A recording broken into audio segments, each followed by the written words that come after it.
મિત્રો હર હર મહાદેવ. રૂક્ષ્મણી માતાના દર્શન કરીને અમે બેઠા બસમાં અને દ્વારકા નગરીની પ્રકૃતિ જોતા અને રસ્તાનો આનંદ માણતા અમે પહોંચ્યા નાગેશ્વર મહાદેવના મંદિર. દ્વારકાથી 17 કિલોમીટર દૂર આવેલ છે નાગેશ્વર મહાદેવ. જ્યાં પહોંચી દૂરથી વિશાળ ગેટ જોયો અને સામે નાગેશ્વર મહાદેવનું મંદિર અને ભોલેનાથની વિશાળ પ્રતિમા દેખાતી હતી.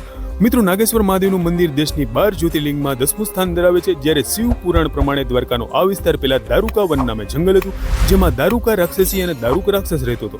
દારૂકા રાક્ષસીને માતા પાર્વતી પાસેથી વરદાન મળ્યું હતું, જેનો દુરુપયોગ કરતા હતા. પછી એક શિવ ભક્ત સુપ્રિયાને કેદ કર્યા, જેની ભક્તિથી પ્રસન્ન ભગવાન શંકરે દારૂકા રાક્ષસનો નાશ કર્યો અને નાગેશ્વર જ્યોતિર્લિંગનું સ્વરૂપ ધારણ કર્યું. મિત્રો, મંદિર નજીક પહોંચી અને ભગવાન શંકરની 25 મીટર ઊંચી વિશાળ પ્રતિમાના દર્શન કરી પછી આપણે પહોંચ્યા નાગેશ્વર મહાદેવના દર્શનાર્થે.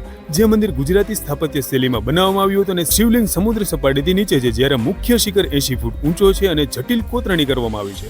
મહાદેવના દર્શન કરીને ચોકમાં આવેલ વડલાના ઝાડ નીચે વિરાજમાન માતા પાર્વતી અને ભગવાન શંકરના દર્શન કર્યા.